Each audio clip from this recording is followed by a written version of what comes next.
জনাব বদিউর রহমান, আপনাকে দিয়ে আলোচনা শুরু করতে চাই। বিশাল আকারের বাজেট, ঘাটতিও বিশাল, চ্যালেঞ্জটা কোথায়? বিশাল আকারের বাজেট বলছেন কেন? এখনো তো 1 মিলিয়ন লাখে যায় নাই, তার থেকেও তো কমে আছে না, বাংলাদেশ জন্মের সময় 719 কোটি টাকার বাজেট ছিল। হয়, এরকম হয় যান বাংলাদেশ। তারপরে জিয়াউর রহমান সাহেবের সময় 4,000 কত কোটি হয়েছে, খালেদা জিয়ার 91 15,000 কত কোটি হয়েছে। হবে, যেহেতু দেশ উন্নত হচ্ছে, মানুষের আর্থিক সঙ্গতি বাড়তেছে, বাজেটও বাড়বে, সামনে আরও বাড়বে। এই ধরেন 18 বছর আগে আমি যখন ওখানে চেয়ারম্যান, তখন তো আমি মাত্র 36,000 কোটি টাকা রাজস্ব বাজেটে টার্গেটে ছিলাম। কোনো রকমে জোর করে 17% মতো গ্রোথ নিয়ে 43,850 কোটি টার্গেটে গেলাম, কিন্তু অর্জিত হয়ে গেল বেশি, 47,000 কোটি টাকা। তো সেই তুলনায় এত বছরে এখান দিয়ে আপনার 1.5 যুগ চলে গেছে, এটা বাড়ছে, আরও বাড়ার দরকার ছিল। 18 থেকে 20 কোটি যেটা বলা হয়, কি 18 কোটি যদি ধরি, এই জনসংখ্যার দেশে যেটা বললেন 9,38,000 কোটি টাকার বাজেট, এটা বড় বাজেট নয়। আর রাজস্বের মধ্যে তো আমরা খুব খারাপ অবস্থা, জিডিপি এবং আমাদের ট্যাক্স রেশিও তো নেপাল থেকেও কম। এখন আমরা 2 অঙ্কেই যেতে পারতেছি না।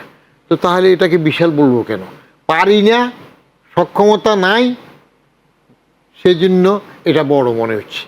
আর যেহেতু ঘাটতির কথা বললেন, ঘাটতি অ্যাম্বিশাস বাজেট দিলে সরকার, রাজনৈতিক সরকার তার দর্শন অনুযায়ী যদি খরচের খাত বাড়ায়, জনকল্যাণ, জনবান্ধব, ব্যবসা বান্ধব, যেগুলা সুইট, লফটি, হাই সাউন্ডিং ওয়ার্ডস থাকে, সেগুলো অনুযায়ী যদি দিতে যায়, তাহলে টাকা বাড়াইতে হয়। আপনি টাকা বাড়াইতে গেলে কালেকশনটা, ইমপ্লিমেন্টেশনটা হইলে প্রশ্ন আসে। ইমপ্লিমেন্টেশন হইল বাজেটের 3টা জিনিস সবসময় বিবেচনা রাখতে হয়। একটা হইল যাদেরকে উপর যে কর বসাবেন, শুল্ক, মূসক কিংবা ট্যাক্স, ইনকাম ট্যাক্স, এটা অ্যাফোর্ডেবল কিনা, তিনি অ্যাফোর্ড করতে পারেন কিনা, সেটা একটা বিবেচ্য থাকে। এবং যেটা করছেন আপনি, এটা রিজনেবল কিনা, রেশনাল কিনা, এটা একটা বিবেচনা থাকে। এই দুইটা যখন আপনি ধরে নেন যে ঠিক আছে, তাহলে পরে আসে এবার আপনার কোমরের জোর, মুরদ, ইমপ্লিমেন্টেবল কিনা, বাস্তবায়নযোগ্য কিনা, বাস্তবায়ন করতে পারবে কিনা। তো সেদিক থেকে আমার তো মনে হয় সরকারের সদিচ্ছা থাকলে বাস্তবায়ন সম্ভব হবে। সদিচ্ছা বলতে প্রথমে রাজনৈতিক সরকারের সদিচ্ছা, যে সরকার প্রণীত বিধিবিধান, সরকার প্রণীত আয়কর আইন, সরকার প্রণীত মূসক আইন, সরকার প্রণীত আপনার যে শুল্ক আইন, সে আইন অনুযায়ী যার কাছে যেইটুক পাওনা হয় জুলুম ছাড়া, সেইটুক আহরণ করা হবে, আদায় করা হবে। সরকার সেখানে বাদ সাধবে কিনা, আমার লোক তোমার লোক বলবে কিনা, সরকার প্রধান নিজে পই কড়াকান্তি হিসাব করে তার ট্যাক্সটা দেবেন কিনা, কেমন তার মন্ত্রিসভা, উপদেষ্টা পরিষদ যা যা থাকে এরা দেবেন কিনা, তারপরে তার পার্টির কর্মীরা দেবেন কিনা, ওই দিকে যদি আপনি ওগুলো ঠিক করতে পারেন, তাহলে বাকিরা আমজনতা ইক্তেদাতুল বেহাজাল ইমাম অটোমেটিক ঠিক হয়ে যাবে। কিন্তু আমরা অতীতে যতটুকু দেখে আসছি, যে সমস্যা হয়ে গেল, আমাদের রাজনৈতিক সরকার হোক বা অন্য সরকার হোক, তারা নিজেরাই ঠিকমতো এগুলো প্রদান করে না। না করার কারণে সরকার প্রধানমন্ত্রীর থেকে আবার ট্যাক্স আদায় করতে হয়, অপ্রদর্শিত হোক, জিনামি হোক। আবার যিনি বাজেট দেন, অর্থমন্ত্রী, তিনিও ট্যাক্স দেন না, তার থেকে আবার আদায় করতে হয়, ফাঁকি দেন। আর মন্ত্রী তো আছে, ওইটার থেকে যদি আপনি সরে আসতে পারেন এবং স্ট্রংলি যদি একটা ব্রেক থ্রুতে যান, তাহলে এটা সম্ভব।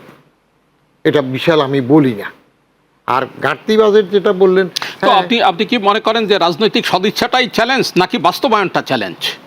রাজনৈতিক সদিচ্ছাই তো প্রথম বড় জিনিস। আপনি ইঞ্জিন যিনি ড্রাইভিং সিটে আসেন, তিনি কতটুকু স্পিডে কি করবেন, সেটার উপর তো বাকি বগিগুলো সেভাবে চলবে।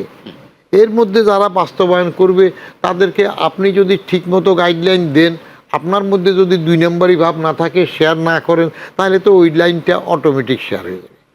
বাস্তবায়নে আরেকটা অসুবিধা হয় সবসময়, যেমন ব্যবসায়ী আছেন, যাত্রীর ব্যবসায়ী, তারা সবসময় বলে রাজস্ব বোর্ড হয়রানি করে, এটা করে, এটা করে, কিন্তু তারা স্বীকারও করে, তারাও তো ওদের সাথে শেয়ার করেন। শেয়ার করতে যাইয়া তারা কিছু বেনিফিটেড হন, একে বেনিফিট দেন না, আবার তারপরে তারা যুক্তি দেখায়, অনেকে, সবাই না, কেউ কেউ যুক্তি দেখায় আমরা বাধ্য হয়ে শেয়ার করি। তো বাধ্য হয়ে শেয়ার করলে সরকার সেখানে কতটুকু শক্তভাবে এটা আপনার ধরবে। যেমন পত্রিকায় উঠলে হয়তো আমার এনবিআরের একজনের এতটা বাড়ি আছে ঢাকাতে, তারপরের ফিডব্যাক খবর কই? তাকে কি অ্যারেস্ট করা হয়েছে? তার বিরুদ্ধে কি মামলা হয়েছে? দুর্নীতি দমন কমিশন কি তাকে অ্যারেস্ট করছে? শুধু কি মতিউর রহমান নেই না। এক্সাম্পল, না আরো অনেক?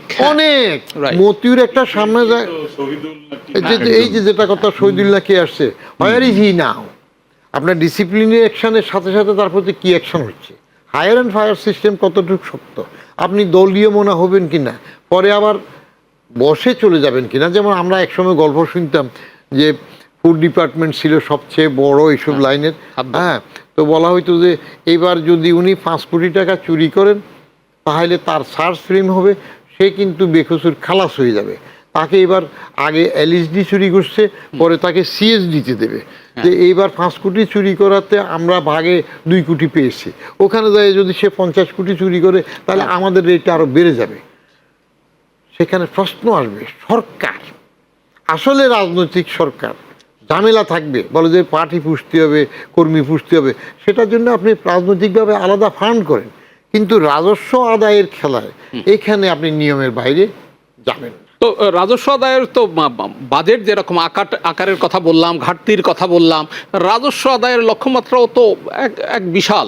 আপনার সময়ে আপনি যে লক্ষ্যমাত্রা দেয়া ছিল সেটা অতিক্রম করেছিলেন, কিন্তু গত অনেকগুলো বছরের ইতিহাস কি বলে একবারও তো অতিক্রম করা সম্ভব হচ্ছে না। কেন হচ্ছে না? সেখানে চেয়ারম্যান পাচ্ছেন না, either he is incompetent, he or she himself or herself is incompetent, government policy, অথবা গভর্নমেন্ট তাকে করতে দিচ্ছে না। যেমন বাস্তব অভিজ্ঞতা থেকে যদি কথা বলি, আমাকে বদলি করলো কেন, এই প্রশ্নটা তো কেউ করে না। যে আমি যে 15 মাস আগে স্বেচ্ছায় চাকরি ছেড়ে দিয়েছিলাম, হোয়াই?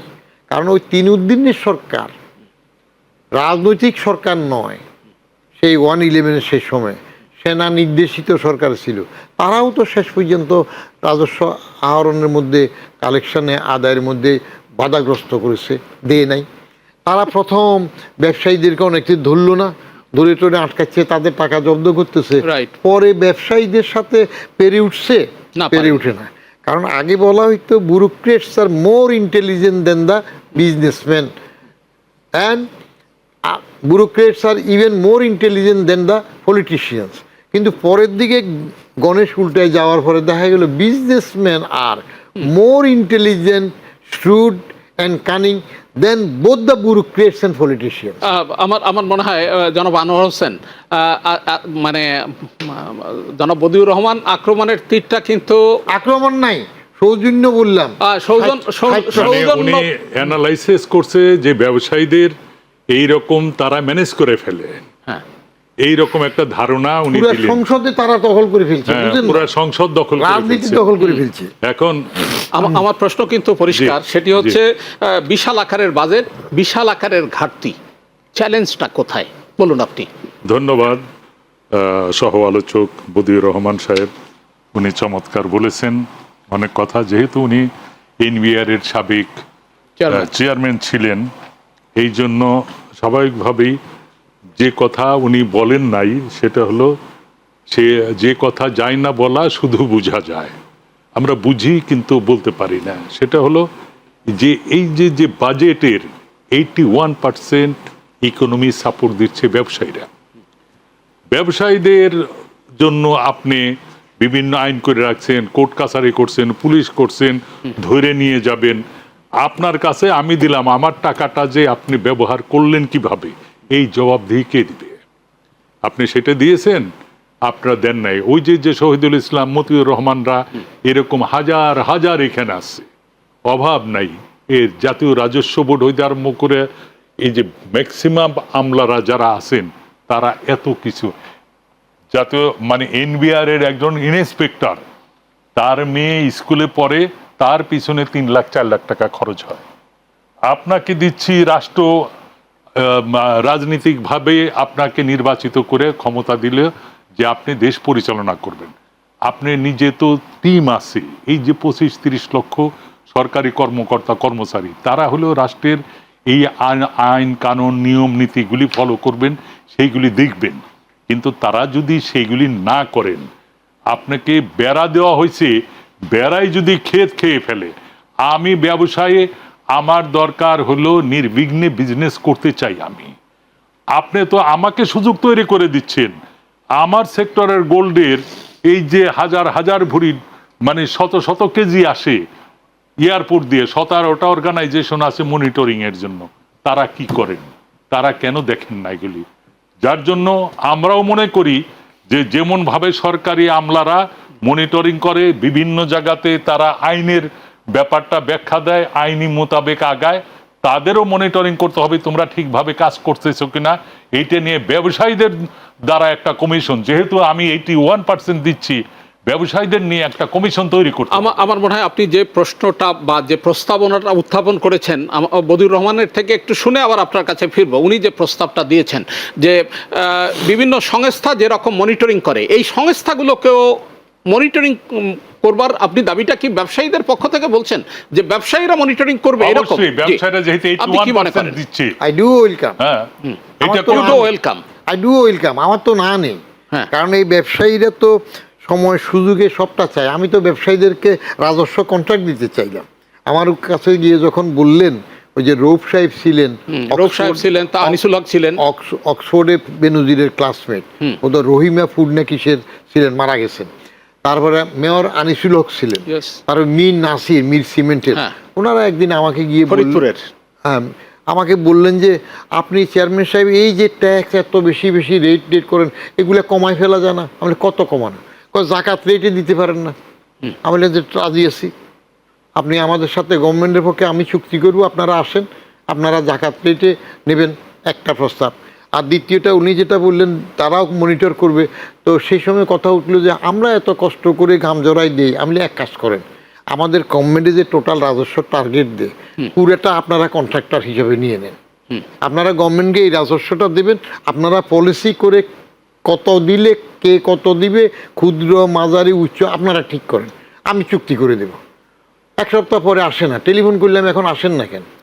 বলে যে না, জাকাতেরটা বাজি ভাই বলছি। আমি তো বাজি ভাই কেন বলেন? দেখছেন তো 2.5%, কিন্তু আল্লাহর বুদ্ধির সাথে বান্দাকে বলাইতে পারে 2.5% প্রত্যেকবার দেওয়া লাগে, যতক্ষণ পর্যন্ত সাহেবের নিসাব থাকবেন 7.5 তোলা, 52 তোলা রৌপ্য টুপো হিসেবে। আর ট্যাক্সের বেলা তো 10 কোটি টাকার ট্যাক্স এই বছর দিয়ে দিলেন, এটা পরের বছর এটা ট্যাক্সেবল হয় না। অন্য নতুন লাভ হইলে এটার প্রফিট থেকে সেটা হয়, আসে না, চুক্তি করে না। আর আপনারা নিয়ে নেন কন্ট্রাক্ট, আমার রাজস্ব টার্গেট সে তো তিনটে আসে নাই। আপনি যেটা বললেন কমিশন যেটা করবে, আমি কন্ট্রাক্ট নিতে চাই না, আমি আমরা তো বিজনেসই করি, আমি মনিটরিং এর এই কমিটি করতে চাই যে আপনারা মনিটরিং এ কাজ সুস্থভাবে করলেন কিনা। রাজস্ব বোর্ডের এই সমস্ত মেম্বার বিভিন্ন জনের বিভিন্ন সময় সবারটা তো বের হয় না, যে তারা যে এত বড় ফুলে ফেপে বিশাল ধনী হয়, এই ধনির পিছনে তাদের সেই রকম ভূমিকা আছে, এই ভূমিকা দিয়ে তারাই সেই সমস্ত কাজগুলি করে। এইগুলি কাজ করার জন্য সরকার যদি দুর্বল হয়, পত্রিকায় এত ক্যাটাগরিক্যালি রিপোর্ট আসার পরেও যদি ওই লোকের শাস্তি না হয়, তার চাকরি না যায়, তার বাড়ি জব্দ না হয়, হায়ার অ্যান্ড ফায়ার যদি না হয়, তো আপনি দমাবেন কিভাবে? সরকার তো তাকে দমাবে, দচ্ছে না তো। আচ্ছা, আপনারা করেন, আমি রাজি আছি। এই ব্যাপারটা আমি বলি, সেটা হলো যে এত দুর্গন্ধ, এত ওয়াস্ট হয়ে গেছে, ডাস্টবিনের যত জঙ্গল ছড়ায় ছিটেইয়া গত 17 থেকে 20 বছরে। এখন হঠাৎ করে উনি আসছেন, বিএনপি ক্ষমতায় আসছেন, তাদের তো আপনি সময় দেন নাই। সিস্টেমটা দেখেন ওনরা কি করেন। ওনরাও যে ফেরেশতা এমন না, কিন্তু ওনাদের কার্যকলাপগুলি যদি সঠিকভাবে পরিচালিত হয়, তাহলে একটা পরিবর্তনের যে ধারা, এটা শুরু হোক। তো আমরা যে কোনো কেউ শুরু করতে হবে তো। হ্যাঁ, আকার এবং মানে ঘাটতি, এই দুই বিষয় নিয়ে আপনি কি বলবেন? চ্যালেঞ্জটা কোথায়? চ্যালেঞ্জের ভিতরে 9,38,000 কোটি টাকার যে বাজেট করছে, আমার ধারণা যে দুর্নীতি যদি না থাকে এখানে, তাহলে এই যে ঘাটতি যেটা আছে, এটার আর কোনো দরকার হবে না। ঠিক, হ্যাঁ। সেখানে একেবারে পারফেক্টলি যা টার্গেট করছে সেইগুলি দিয়েই আমাদের হয়ে না, যায়। ওই টার্গেটের মধ্যে তো ব্যাংক ঋণও আছে, বিশাল অঙ্কের। হ্যাঁ, ব্যাংক থেকে ঋণ। ব্যাংকে কোথায় গেল? আপনি ব্যবসায়ীরা বিজনেস করবেন বা পান না, ব্যাংকের কোনো সাপোর্ট নাই। পান না। হ্যাঁ। সাপোর্ট না পাইলে যেই দেশে ব্যাংকের সাপোর্ট দেয় না, নতুন নতুন ব্যবসায়ী তৈরি হবে। আপনি একটা দোকান, ছোট একটা দোকান করলেন, একটা সিগারেট দোকানই ধরেন রাস্তার পাশে, ওইটা যদি ভালো চলে, পাশে দেখবেন যে আরেকটু বড় করে একটা দোকান দিচ্ছে। এইরকম ভাবে ইকোনমি ডেভেলপ করে। আপনার এই দেশে ইনভেস্টের জন্য আপনার নিজের ব্যাংকের লোন, ওই সেই রকম ফ্যাসিলিটি যদি থাকে, কর্মসংস্থান বাড়ে। এত লোক এই দেশে, তারপর ফরেন ইনভেস্টমেন্ট আসে না। আপনি আগে ইনভেস্ট করেন, আগে আপনার সেই রকম এনভায়রনমেন্ট তৈরি করেন। আপনাকে একটা নতুন ইন্ডাস্ট্রি করতে গেলে 18 থেকে 19টা টেবিলে ঘুরতে হয়। একটা ট্রেড লাইসেন্সের 3 নাম্বারের জন্য গেল, সেখানে ঘুর ছাড়া কোনো কথা হয় না। প্রত্যেকটা জায়গায় এই যে দুর্নীতি, আপনি কিভাবে বিজনেস করবেন? এই যে এইখানে দেখেন রাস্তাঘাটে কি অবস্থা হয়ে গেছে। তো আপনার কাছে প্রশ্ন, এই সর্বাঙ্গে যদি ব্যথা হয় তো ওষুধটা কোথায় দেবে? এই নতুন সরকার কোথায় হ্যাঁ, ওইটাই সংস্কারটা করবে? যে যার জন্য আপনাকে টাইম দিতে হবে। দেখেন ওনাদের অবস্থাটা দেখেন, আপনারা সবাই মিলে, দেশের মানুষ মিলে যে বাজেট দিছে, সেই বাজেটে অনেক কিছুই পরিবর্তন তারা চেষ্টা করতেছে আনার জন্য। যদি সবাই সম্মিলিতভাবে করতে পারে, স্পেশালি আমলারা যদি সহযোগিতা করে দুর্নীতি মুক্ত থেকে, তাহলে কিছু ধীরে ধীরে আমরা রেজাল্ট পাবো। না হলে কোনো কালই কেউ এই রেজাল্টটা ভালো করতে পারবে না। আবার ফিরবো আপনার কাছে, জনাব বদিউর রহমান। বাজেটে প্রবৃদ্ধির লক্ষ্যমাত্রা 6.5, 6.5%। আবার মূল্যস্ফীতি 7.5 নামিয়ে আনার কথা বলছে, যদিও এখন এটা 2 ডিজিটের অনেক উপরেই। তো কি মনে করেন আপনি, সম্ভব? আমাদের প্রধানমন্ত্রী কিন্তু আজকে কক্সবাজারে বলেছেন যে 60টা পণ্যের উপরে ট্যাক্স হ্রাস করা হয়েছে, এবং আমরা বাজেটের পরের দিন বাজারে, স্বাভাবিক কারণেই বাজেটের পরের দিন বাজারের প্রতি মানুষের দৃষ্টি থাকে। প্রতি বছর আমরা যেভাবে বৃদ্ধিটা দেখি, এবছর কিন্তু সেরকম একটা সহনীয় বিষয় ছিল। কি বলবেন আপনি? আপনার এই সরকার তো মেইন আপনার খাদ্য মূল্যস্ফীতি যেটা বেশি হয়, তৃতীয় বিশ্বের রাজনীতিটাও খাদ্যের উপর নির্ভর করে। আপনি যেগুলাতে ছাড় দিয়েছে দেখবেন, এই সাধারণ মানুষের ভোগ্যপূর্ণ যেগুলা মূল্যস্ফীতিতে বেশি কন্ট্রিবিউট করে খাদ্যে, সেগুলোতে প্রচুর ছাড় দিয়েছে। এখন ছাড় দেওয়ার পরেও যেটা ঘটে, আজকে ওই যে আমি সকালে হেঁটে আসার সময় বাজারে, রাস্তার উপরে বাজারে একজনকে জিজ্ঞেস করতেছিলাম, সিগারেট টানতেছে, যে কিরকম লাগতেছে, দোকানদার আর কি বলে যে দাম তো সরকার কমায় দিল, কিন্তু আমি তো কম পাচ্ছি না। That's the vital point. যে সরকার যদি কমায়, তাহলে বাজারে তার প্রতিফলন, বাজারে প্রতিফলন তো আসে নাই, কিন্তু সরকার যেটা বাড়ায় এটা আরো বেশি বেড়ে যায় সাথে সাথে। এখনো বাজেট পাস হয় নাই, কেমন, এটা মাত্র প্রস্তাব, তাতেই তো এই রিয়াকশনটা হচ্ছে। তাইলে এটার জন্য কারা এইটাতে আন্তরিকভাবে যোগ দিচ্ছে না? যারা ব্যবসা করতেছে তারা তারা যদি সেটাতে মানবিক হন, যে ঠিক আছে, বলা হয়ে থাকে war, love, business and politics, there is no ethics. ব্যবসাতে যদি ওনার কম দামে কেনা থাকে, হঠাৎ করে বাজারে যদি দর বেড়ে যায়, ইনি কিন্তু আবার কম দামে কেনায় কম লাভে আগে যা বিক্রি তা করবেন না, হ্যাঁ, বেশিটাতেই করবেন। তাহলে ইথিক্স নাই, আমার কমে আছে কমে দেবো, কারণ কম্পিটিশন টিকে থাকবে। আবার বাজারে যদি কমে যায়, ওনারা কম দামে, তখন কিন্তু বাজারে কমলে কম দেন, মনিটরিং কারা করে? হয় না। আপনার মনিটরিং এ একটা টিম আছে না? যদি বেশি রাখি, ইম্পোর্ট কত, চিনির ইম্পোর্ট কত, তেলের ইম্পোর্ট কত, সেইভাবে তারা বলবে। তারা তো এটা বলেন না, তাদেরও তো পকেট গরম হচ্ছে। মনিটরিং তো হচ্ছে না, তাহলে মনিটরিং কে করে? সরকার করে, সরকারের টিম আছে। সরকার তো সবসময় দুর্বল। এই যে নতুন সরকার আসছে, আমরা অপেক্ষা করব, অবশ্যই ভালো করবে, কিন্তু আগের ইতিহাস তো এই সরকার তো নতুন আসে নাই, এটা তো আগেও সরকারের ছিল। তো সেই সময় আমরা দেখছি না, পর 5বার দুর্নীতির চ্যাম্পিয়ন হইলে 4বার এই বাজারদের আমলে হয়েছে। না, এদের আমলে হয় না, কিন্তু 4বার বাজারদের আমলে হয়েছে। আগে ট্রান্সপারেন্সি ইন্টারন্যাশনাল 1 নাম্বার হয়েছে ওইটা পতিত স্বৈরাচারী সরকার বা শেখ হাসিনার সময় নাম্বার 1 হয়েছে। ওইখান থেকে এমন একটা স্টেজে গেছে নাম্বার পেয়ে, ওইটা ধীরে ধীরে কমে 5 বছর সময় লাগছে কমতে কমতে। এখন যদি এইরকম অবস্থা, যদি যুক্তি দিয়ে নিজেকে দুর্নীতি মুক্ত করেন এইভাবে, যে শেখ হাসিনা 1 নাম্বার করছে কমে কমে, টোটাল 5 বারের মধ্যে টিআইবির পুরো হিসাবে 4 বার বাজাদের আমলে হয়েছে, একবার আওয়ামী লীগের আমলে হয়েছে। আর যার আমলে হোক সেটা আমার কাদা ছড়াছড়ি বা সুগন্ধি ছড়ার প্রশ্ন না। আমার কথা হলো আপনি সেটা এখন কন্ট্রোল করবেন কি? জি, আমরা এখন ধরবেন প্রবৃদ্ধি এবং মূল্যস্ফীতি এখন কন্ট্রোল করবেন কিনা। আপনি প্রবৃদ্ধি করাতে হইলে প্রোডাকশন বাড়াতে হবে। প্রোডাকশন বাড়ানো ছাড়া তো জিডিপি বাড়ানো ছাড়া আপনার প্রবৃদ্ধি হবে না। এমন প্রোডাকশন বাড়াইতে হইলে আপনার বিনিয়োগ বাড়াইতে হবে, বোথ ফ্রম আউটসাইড, এফডিআই বলেন, বাইরের থেকে বলেন, আর একটা ভিতর থেকে। তাহলে এফডিআই আনতে হলে আপনার কি লাগবে? তারা কেন আসবে? ব্যবসায়ী আসার আগে সে দেখবে ল অ্যান্ড অর্ডার সিচুয়েশন ঠিক আছে না, এটা ঠিক করতে হবে, ইনফ্রাস্ট্রাকচার ঠিক আছে কিনা। ইনফ্রাস্ট্রাকচার ঠিক আছে না, আপনার গ্যাস। আজকে পররাষ্ট্রমন্ত্রী স্পষ্ট বলেছেন সেটা হচ্ছে ওই যে গ্যাস এই যে সংকটের বিষয়গুলো, আপনার গ্যাস ঠিক আছে কিনা, জ্বালানি ঠিক আছে না কিনা, উনি তো সমস্তগুলো দেখে তারপর এখানে বিনিয়োগ করতে আসবেন, কারণ দিনের শেষে উনি তো প্রফিট নিয়ে যাবেন।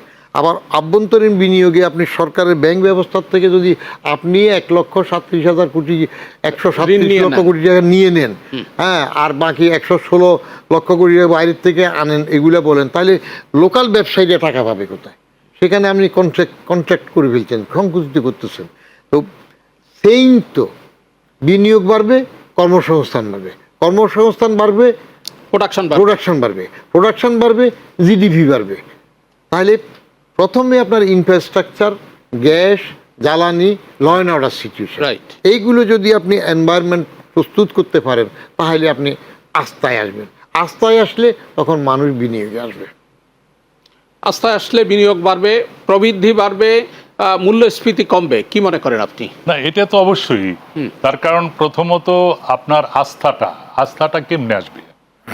আমি যে বিজনেস করব, আমার প্ল্যান আছে, আমার এই দেশীয় উৎপাদনের ব্যাপারে আমার অনেক কিছু অভিজ্ঞতা আছে যে আমি কোন প্রোডাক্টটা কিভাবে দেব। একটা এক্সাম্পল দেই, ওই যে কোন জায়গার দিনাজপুর না উত্তরবঙ্গের ওইখানে টুপি তৈরি করে, টুপি সেলাই করে, ওগুলি এক্সপোর্ট হইতেছে, জায়নামাজ এক্সপোর্ট হইতেছে, শতরঞ্জ এক্সপোর্ট হইতেছে, এই হ্যান্ডিক্রাফটস সরি। তো এইগুলি আপনার বুদ্ধি আছে, কিন্তু ওরা তো ছোট ছোট SME, small and cottage industry. আপনার বড় বেশি কর্মসংস্থান তৈরি করতে হলে আপনার বিনিয়োগের জন্য এখান থেকে ফাইন্যান্স করতে হবে। ব্যাংকে যাইয়া টাকা পায় না 10,000, গ্রাহকরা বসে থাকে, ওই ব্যাংক ঘেরাও করে যাইয়া, সেইগুলিতে কি হয়েছে এই দেশের বলেন?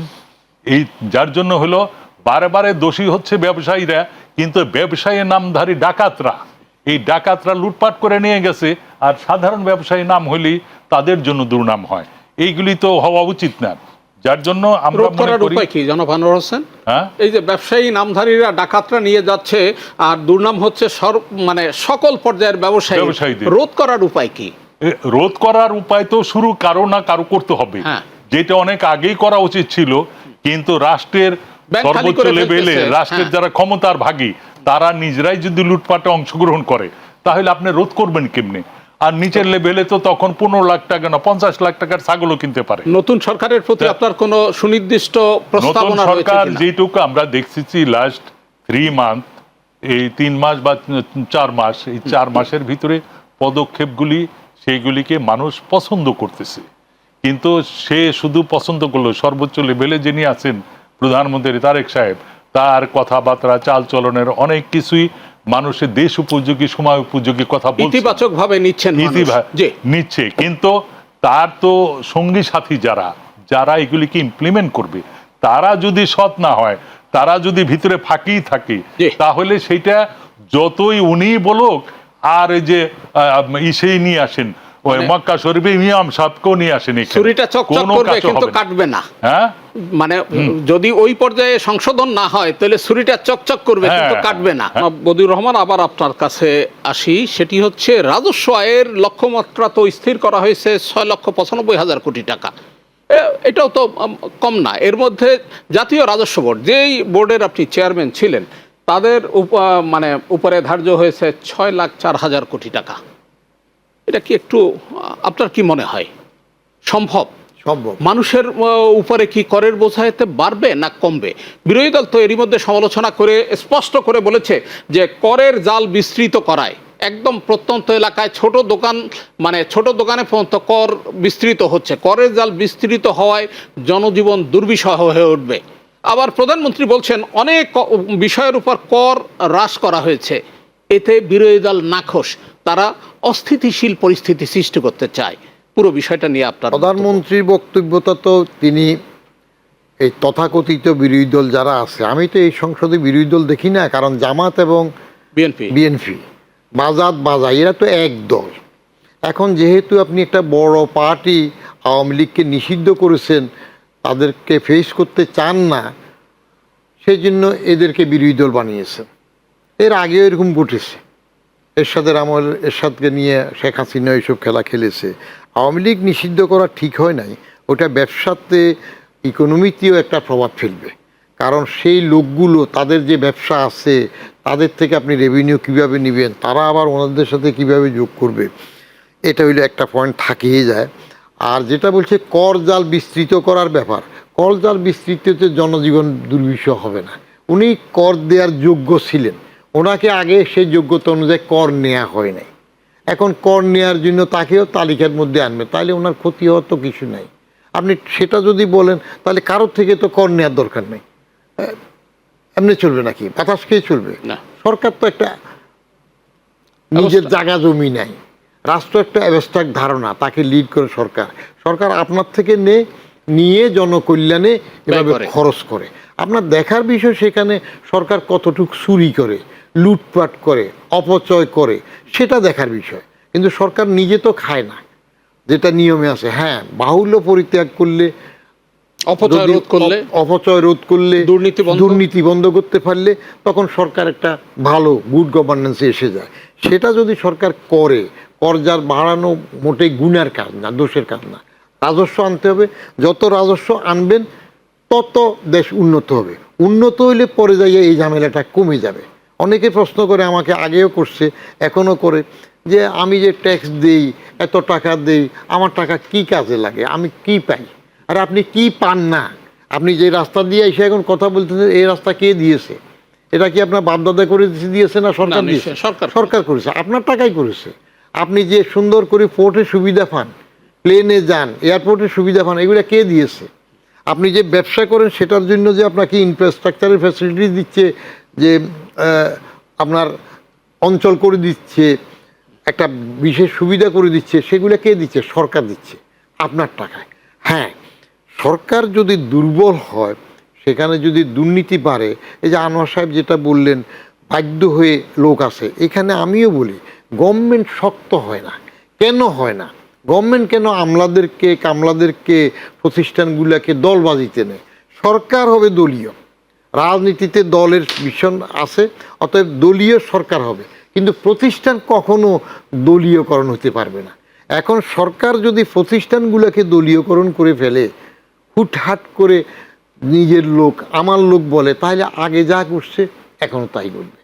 আপনি রাজস্ব টার্গেট দিয়েছেন 6,04,000 কোটি টাকা, কেমন? বাজেট বাস্তবায়ন করতে হলে রাজস্ব লাগবে, তো লাগতে গেলে আপনি দুইটা জিনিস একসাথে পারবেন না। মুরগি নিজে পুষছেন আদর করে, এখন জামাই আসছে, মেয়ের জামাই, তাকে খাওয়াইতে চান, মুরগিটা জবাই করতে হবে। জবাই করতে যদি কষ্ট লাগে, জামাইকে মেহমানদারি করা যাবে না।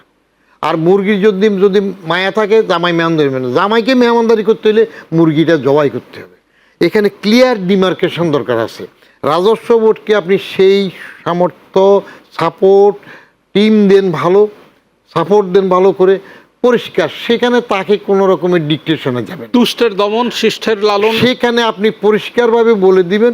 রাজস্ব বোর্ডের কাজটাই তো হইল, আপনি যেটা নিয়ম করে দিলেন, যতটুকু আদায় করতে হবে সেটুকু করা, সেখানে আপনি সাপোর্ট দিতে হবে। সেখানে আপনি সাপোর্ট না দিলে, বা আপনি না দিলে আপনাকে ধরে আনতে হবে, এইগুলা তো ঠিক হবে না। অটোমেটিক আসবে, সম্ভব। জি, জনাব আনোয়ার হোসেন, কি বলবেন আপনি? এই যে করজাল বিস্তৃত করা, বিশাল মানে লক্ষ্যমাত্রায় স্থির করা, 6,04,000 কোটি টাকা জাতীয় রাজস্ব বোর্ডের যে লক্ষ্য স্থির করা হয়েছে, রাজস্ব আদায়ের লক্ষ্য, এটা মানুষকে কি মানে জনজীবনকে দুর্বিষহ করবে বলে কি আপনি মনে করেন? ধন্যবাদ। এটার ব্যাপারটা হলো যে ওই যে উনি বললেন যে এরশাদ সাহেবের টিমকে বিরোধী দল করছিল, সেইটাই এক রকমের পদ্ধতি ছিল। কিন্তু এখন জামাত যেটা আসছে, এটা তো ইলেকশন করে আসছে, কিন্তু আসলে কি হবে, তাদের তো বিরোধিতা করতে হবে। এইটা যদি না দেখায়, নাই করে, তাহলে বিরোধী দল বলতে কি? এইরকম একটা ব্যাপার তারা সবসময়ের জন্য ঘটে আসতেছে। এখন তারাই ব্যাপারে কপারেশন করে কিনা, করের জাল বিস্তৃত। আমরা তো ব্যবসায়ীরাও বলছি যে এইগুলি 1 লক্ষ লোক বা 1 কোটি লোকের 3 নাম্বার আছে, একটা এক্সাম্পল। তার ভিতরে বলা হয় যে 40,000 নিয়মিত করতেছে, 3 নাম্বার নিয়ে রাখছে, কিন্তু রিটার্ন রিটার্ন দেয় না। রিটার্ন দেয় না। এখন এই সমস্ত ব্যবসায়ী, অনেক ব্যবসায়ী আছে, আজকে তো মফস্বলে চলে যান, আপনার গ্রামে গঞ্জে চলে যান, ওইখানেও ভালো ভালো ব্যবসায়ী আছে, তারা কিন্তু করের আওতায় নাই। তো করের আওতায় তাদেরকে এনে সেটা মানে যেটুকু হোক, গ্রামে থেকে যদি একটা ছোট পার্সেন্টেজও আসে, তারপরও তো মানে দেশের ইকোনমিতে, রাজস্বতে এবং বাজেটের উন্নয়নের জন্য তাদের পার্টিসিপেশন থাকবে, অংশগ্রহণ রইল। সেই অংশগ্রহণটা নিশ্চিত করতে হবে। কিন্তু এইটা যদি না করে, আপনি যত যাই বলেন, বারে বারে বলছি যে এই টিমটাকে তৈরি করতে হবে, মনিটরিং এর একটা টিম তৈরি করতে হবে, যে তোমরা ঠিকভাবে কাজ করতেছো কিনা। আমি এইগুলি অনেক কিছু জানি, আমি এখানে বলতে পারছি না যে এই বাজেটের জন্য রাজস্ব বোর্ডের কি হয়েছে, অনেক ঘটনা হয়েছে, কিভাবে কিভাবে ব্যবসায়ীদের উপরে প্যাকেজ ডিল হয়েছে, অনেক কিছু, এইগুলিও শুনছি আমরা। যার জন্য যদি ওইখানে অসৎ উদ্দেশ্য থাকে, তাহলে আপনি কিভাবে কাজ করবেন? আর একটা ঢিলের কথা বলে আপনি একটা ছোট ঢিল মারলেন। আমার মনে হয় যে বদিউর রহমান এখানে আছেন। না, আমি আর একটা কথা বলি ওনাকে। উনি যখন রাজস্ব বোর্ডের চেয়ারম্যান ছিলেন, তখন উনি বলেন মাঝে মাঝে, এর আগেও কয়েকটা টক শোতে আমরা বলেছি, যে ওনার সময় কালেকশন ছিল যা ওনারা চেয়েছিলেন তার থেকে বেশি হয়েছিল। তখন ছিল মুগুর আছে না, মুগুর বলে, এই মুগুর নিয়ে দাঁড়াইছিল আর্মিরা যখন এই চাপ দিল, তখন যারা আমলারা তারাও একটু সোজা হইলো, রাস্তাঘাটে টাকা ফালায় দেয়, এফডিআর করে রাখছে, সেগুলো উঠায় ফালায়, মানে এলাহি কাণ্ড কারখানা কি যে করছে। যার জন্য 111-এর পরে, হ্যাঁ, 111-এর সময়, ওই সময়ে রাজস্বটা এইভাবে আদায় হলো।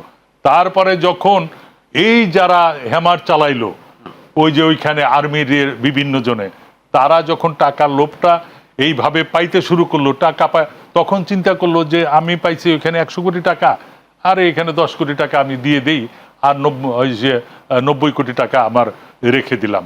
তারা অনেকেই বেনিফিশিয়ারি হয়েছে। এরপরে কি করলো, ওনরা আস্তে আস্তে ওই টাকার দিকে লোভ থাকার জন্য ধীরে ধীরে ওই বাঁধনটা, ওই কোষণটা, ওই চাপটা কম হয়ে গেল। কম হবার পরে আমারই পরিচিত অনেকজন আছে আমলা, তারা শুকুর আলহামদুলিল্লাহ বলে তারা হজ করতে চলে গেল। তারা মানে আল্লাহ যে তাদের রহমত করছে, বেঁচে গেছে, এইরকম করে হজ করে চলে আসছে। তো এখন এইরকম বহু ঘটনা আছে। আপনি যার জন্য টার্গেট করেন বারে বারে, আপনারা আমলাদের সবসময় টার্গেট হলো যে যারা এই দেশের মূল মানে চালিকা শক্তি, 81% যারা সাপোর্ট করে, আপনি তাদেরকে চোর বলে আখ্যা করবেন।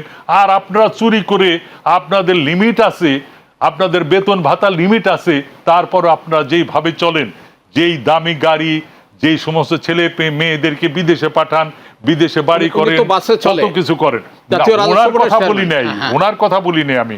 উনি তো সৎ লোক, উনি তখন এইভাবে করছে, যার জন্য উনি তো একদিন বললই যে আগে খাইতো সপ্তাহে প্রতিদিন একটা করে ডিম, এখন প্রতিদিন ডিম খাইতে পারে না। উনি এইরকম কথা বলছিলেন। তো উনার মতো যে একজন রাজস্ব বোর্ডের চেয়ারম্যান, সপ্তাহে ডিম, ওইটা তো আপনাদের তো অনেকে আছে যে সে আগে বুকিং দিয়া 5 স্টার হোটেলে যায় খাইতো, এবং মানে ট্রিটমেন্ট করতো সিঙ্গাপুর বা ইউরোপ যায়। অনেক নিচের পর্যায়ের কর্মকর্তা। যার জন্য আপনি একা ভালো হইয়া তো পারবেন না কিছু, আপনাকে ফুল টিমটা ভালো হইতে হবে।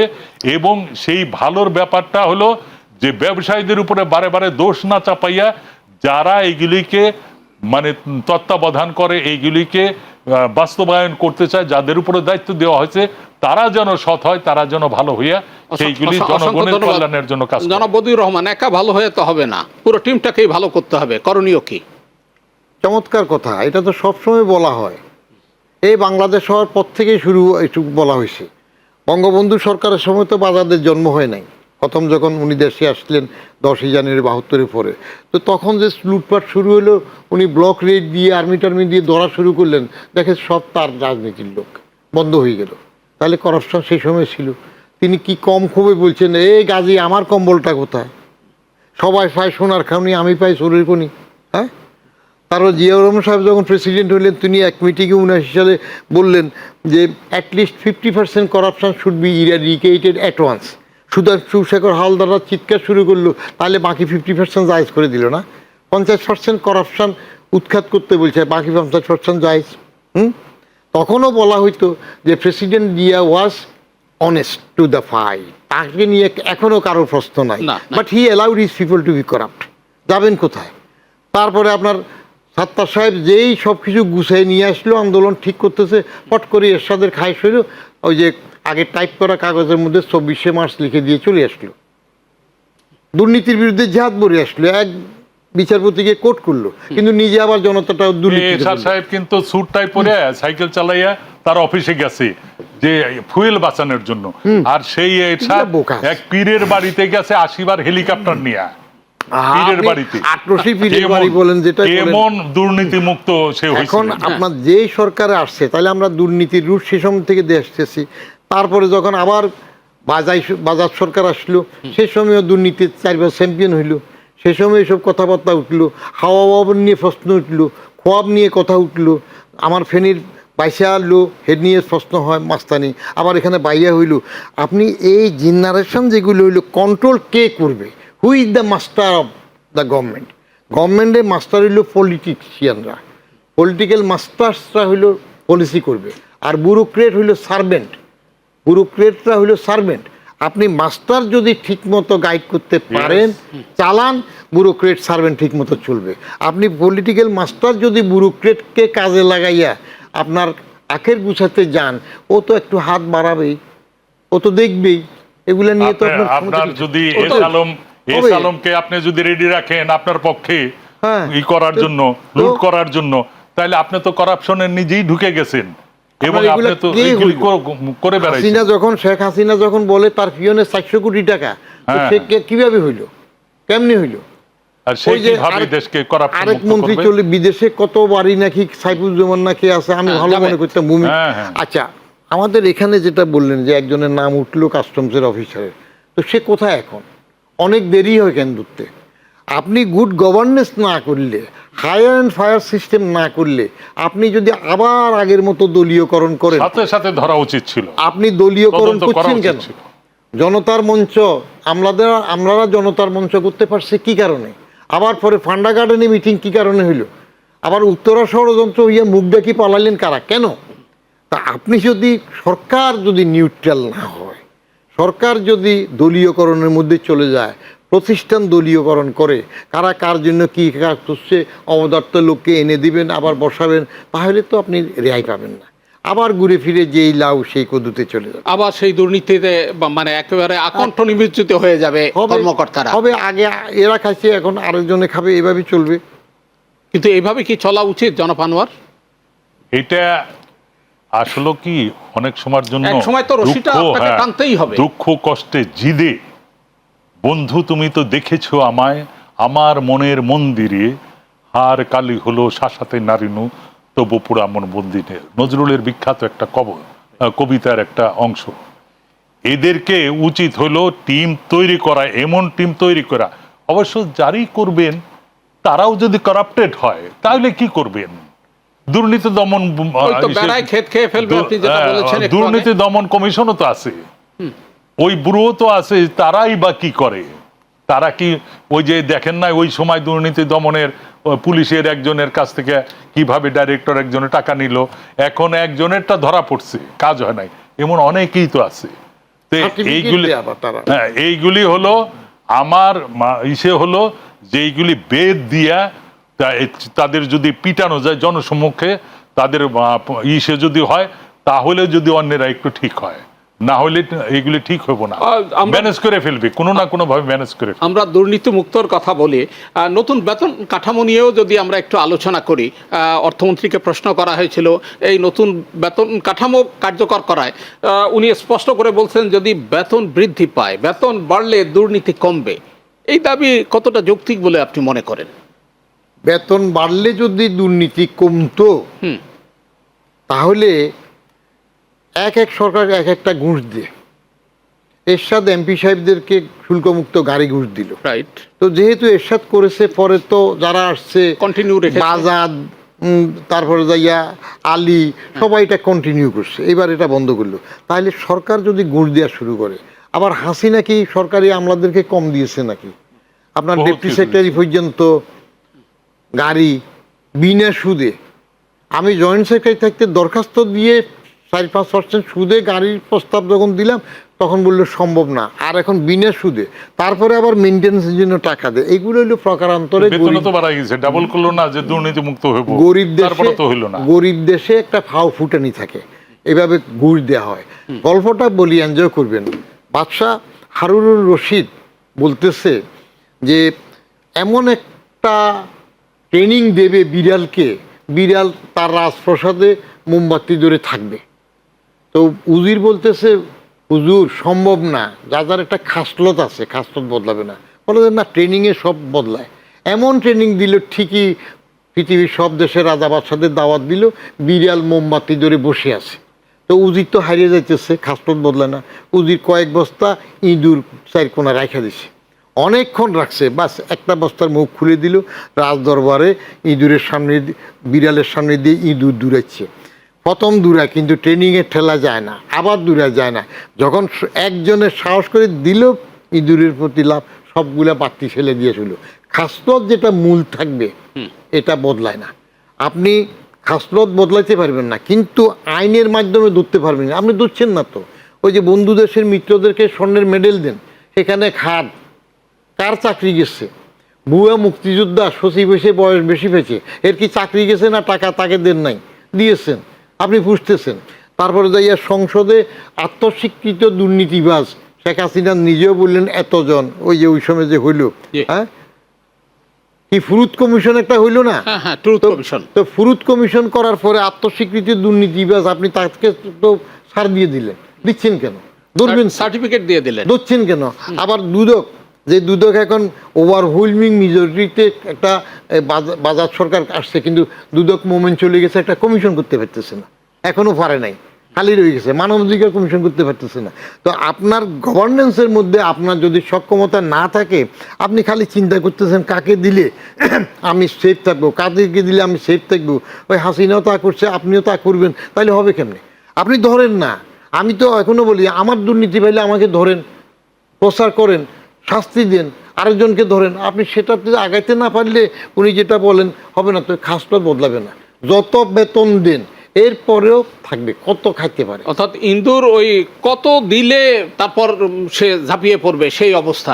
জনাব আনোয়ার হোসেন, কি বলবেন আপনি? না, বেতন কাঠামো, হ্যাঁ, বেতন বাড়লে বেতন কাঠামো কিন্তু এর আগে আওয়ামী লীগের সময় বাড়িয়ে দিছিল, ডাবল করছিল। তখন বলা হলো যে এদের ওই গাড়ির ফ্যাসিলিটি যেটা বললেন, বিনা সুদে ব্যাংক লোন দিচ্ছে, এত কিছু দেওয়ার পরে দুর্নীতি কমছে? ওরাই তো বেশি চুরি করছে। আপনি ওই তখন আমরা বলেছিলাম যে ডাবল না করে দিয়ে এই দেশে লক্ষ লক্ষ কোটি কোটি শিক্ষিত বেকার আছে, বরঞ্চ এই বেকারদের জন্য চাকরি দেন, ওরা কাজ করতে পারবে। সেইখানে না করে 22 লক্ষ লোকের ভিতরে ডাবল করে দিলেন বেতন। দুর্নীতি কি কমছে? বরঞ্চ ওদের ডাবল করা হয়েছিল এই সেন্সে, এই রাজনৈতিক ইচ্ছায়, এই স্বেচ্ছাচারিতায়, দুর্নীতি করার মানসিকতায় এই কাজগুলি করে গেছিল, ওনাদেরকে ব্যবহার করে যাতে আমি ক্ষমতায় টিকে থাকতে পারি। এখন আপনি যদি এই ট্যাগ থেকে পরিত্রাণ পেতে চান, তাহলে ওই যে রাজনৈতিক সিদ্ধান্ত সর্বোচ্চ লেভেল থেকে, ওই একটা দেখেন রিসেন্টলি যেটা হয়েছে, মশা মারার জন্য ফ্লোরিডাতে যাবে, ইউএস এর ফ্লোরিডা, উনি একটা নোট দিলেন কি যে ওই যে ইসের পাশে, হ্যাঁ, না না চট্টগ্রামের মেয়র না, ঢাকা ইসে যাবে যে মশা কে কন্ট্রোল করার জন্য, বললো যে ওই যে যেগুলি জলাশয় আছে, বদ্ধ জলাশয়, কচুরিপানার ওইখানে যে দাঁড়ায় থাকেন তাহলে নিজেই আবিষ্কার করতে পারবেন। চট্টগ্রামের মেয়র যাবে, উনি বললেন যে না, মেয়র যাইতে, মেয়র তো টেকনিক্যালি লোক না। এইরকম একটা অ্যাটিচিউড যদি থাকে, আমাদের কথা হলো যে অ্যাটিচিউডটা থাকতে হবে এবং সেটা একটু সময় দিতে হবে। আমরা সবে মাত্র এই 4 মাসের মাথায় একটা বাজেট পেলাম, আমরা একটু সময় দিই এবং আমরা বলবো যে আমলারা যাতে সহযোগিতা করে এবং ব্যবসায়ীদের জন্য সুযোগ দিতে হবে কর্মসংস্থান সৃষ্টি করতে। একটা জিনিস আপনাকে তথ্য দেই, পৃথিবীর যত দেশ ধনী হয়েছে, যত কর্মসংস্থান বাড়ছে, সেটার পিছনে হলো ব্যবসায়ীরা। আজকে যা বিজ্ঞান আবিষ্কার করে, কালকে সেটাকে ব্যবসায়ীরা মানুষের হাতের কাছে পৌঁছায় দেয়। তো এই রকম সুযোগ যদি না তৈরি করতে দেওয়া হয়, আপনি কন্টেনারে মাল আসবে আর আপনি কানে কানে বলবেন যে ঠিক আছে, এত 50 লাখ টাকা আসছে আপনার এইটা ট্যাক্স, আমি কমাই দিলাম 20 লাখ আর আমার দেন 10 লাখ, আপনার 20 লাখ টাকা আপনার সাশ্রয় হয়ে গেল। এখন এই মানসিকতা থাকলে তো ব্যবসায়ীরা, তারা টাকা ইনভেস্ট করে, তারা তো সুযোগ খুঁজবেই যে না ঠিক আছে, আমি যদি 20 লাখ টাকা সেভ হয় তাহলে আমি করি। ব্যবসায়ী এনবিআর একটা সমঝোতার ভিত্তিতেই করে, এইগুলি করে। তো এইগুলিতে আপনার ওই পলিটিক্যাল ইচ্ছাটাই হলো ইম্পর্টেন্ট, যে আমাকে শাস্তি পাইতে হবে, আমার যে দায়িত্ব দিছে সেটা যদি আইডেন্টিফাই হয় যে আমি দুর্নীতি করছি, আমি এখানে অবৈধভাবে সুযোগ নিচ্ছি, তাহলে তাকে শাস্তি পাইতে হবে। এই জিনিসটা, সেই মেসেজটা তার যাইতে হবে। যদি যায় তাহলে দেখা যাবে যে আমি ব্যবসায়ী, আমিও তখন অবৈধভাবে কিছু চাওয়ার ইচ্ছা প্রকাশ করলাম না, আমি গেলাম না ওইখানে। আর যেই বাজেট এখন দিছে, আমি আবারও বলছি, এই বাজেটের এত টাকা যদি তার থেকেও কম, এই ঘাটতি টাকাও যদি না হয়, যদি সুষ্ঠুভাবে এটা করা যায়, মানে সংগ্রহ করা যায় এবং প্রয়োগ করা যায় এই দেশের অর্থনীতিতে, এই দেশের কাজকর্মে, সব কিছুতে, তাহলে এইখানেও দেখবেন যে অনেক কিছু আমাদের সাশ্রয় হয়েছে, আমরা ভালো হয়েছি। বিদেশে টাকা যাওয়া বন্ধ করতে হবে। যারা যারা করছে তাদের একটা লিস্ট করুক, একটা স্ট্যাটিস্টিক্স হোক যে কারা কারা কি কি ভাবে করছে। ওই যে সাইফুজ্জামান নামে আওয়ামী লীগের, হ্যাঁ, ওই যে সে কি ইংল্যান্ডে, পৃথিবীর বিভিন্ন জায়গাতে বাড়ি করছে। এনবিআর এর একজন মেম্বার ওই বললেন যে, বদিউর রহমান সাহেব বললেন, এবং আমরাও নিউজে দেখছি যে সেইখানে সে মতিউর কি আছে, তার থেকেও বেশি তারা ওই বিভিন্ন জায়গাতে সহায় সম্পদ আছে। তো এইগুলিকে একটা স্ট্যাটিস্টিক্স করে, মানে সেইখানে টিম তৈরি করতে হবে, সেই টিমের ভিতরে যেন যারা ভুক্তভোগী তাদেরকে সদস্য করা হয়। জি, আমাদের এই আলোচনা চলবে একটা শেষ বিরতির পরে, এসে আবার আপনাদের দুজনকে শুনবো। সুপ্রিয় দর্শক, 50 মিনিটসের নিচ্ছি শেষ বিরতি, এবং এটিও স্বল্প সময়ের জন্য, আশা করি সঙ্গেই থাকবেন। এরপর 50 মিনিটসের শেষ পর্বে আমরা আজকের আলোচ্য বিষয় হচ্ছে বাজেটের চ্যালেঞ্জ। জনাব বদিউর রহমান, আবার আপনার কাছে ফিরি। ব্যাংকিং সেক্টরে একটা অস্থিরতা, গ্রাহক গিয়ে টাকা পাচ্ছে না। আবার বাংলাদেশ ব্যাংকের গভর্নর স্পষ্ট বলছেন কয়েকটা ব্যাংক থেকে বিপুল অঙ্কের অর্থ চলে গেছে। জনমনে উদ্বেগ, তবে উদ্বিগ্ন না হওয়ার কথাও তিনি বলেছেন। এই অস্থিরতা, এই বাজেটের পর কোনো বিরোধী দল বলছে যে কোনো দিক নির্দেশনাও নেই ব্যাংক এবং আর্থিক খাত সংস্কারের। পুরো বিষয়টারে আপনি কিভাবে বলবেন?